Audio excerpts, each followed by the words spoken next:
On Sunday, 8th June, most Christians will celebrate Pentecost, in commemoration of the outpouring of the Holy Spirit, as described in Acts 2 verse 1 to 41. Within the Bible, Pentecost goes by a number of different names, such as Festival of Weeks, Festival of Harvest, and Shavuot. It was while the disciples were celebrating this festival that the Holy Spirit was poured out upon them, and from then on, the festival took on a new meaning for those who believe in Jesus Christ.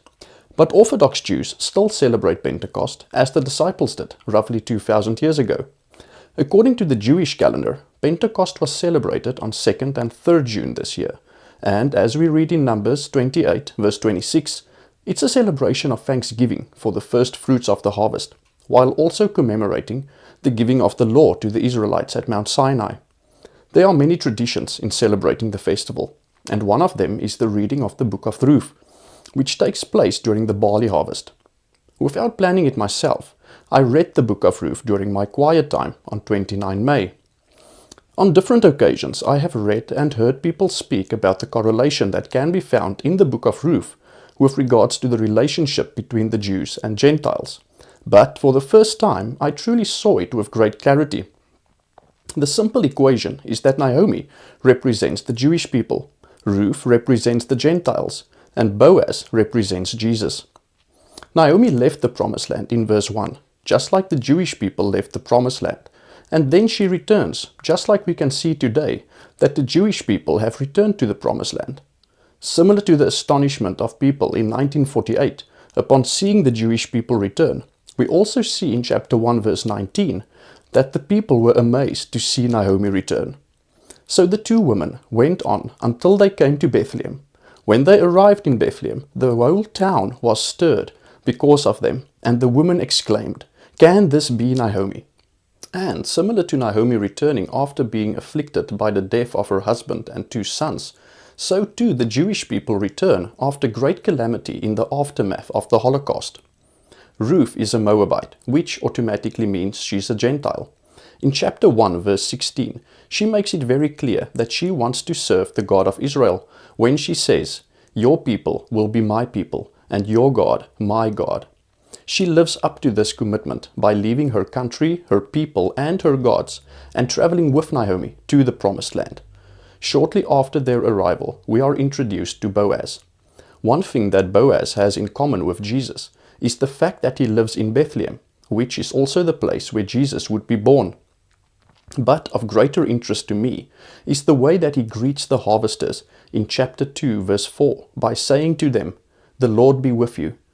This is reminiscent of Isaiah 7 verse 14, which says, "The virgin will conceive and give birth to a son and will call him Emmanuel," which means God with us. It is as if Boaz speaks a prophetic word of the Messiah who will be born in Bethlehem. In chapter 2 verse 8, we see that through Ruth's humbleness and commitment to her new life, she gets to experience the protection of the God of Israel through her relationship with Boaz.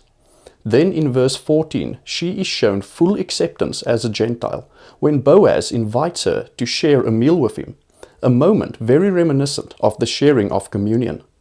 At mealtime, Boaz said to her, "Come over here, have some bread, and dip it in the wine vinegar."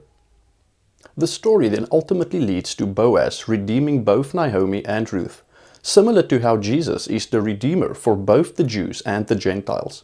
We are thus given a clear picture of a Gentile being grafted into the Lord's olive tree, as described in Romans 11 verse 11 to 24. It is also interesting to note that we read in Matthew 1 verse 5 that Rahab, who was also a Gentile, was the mother of Boaz. Thus Boaz himself had a Jewish father and a Gentile mother, which makes him relatable to both, while also showcasing again the reality of Jesus being the Redeemer of both.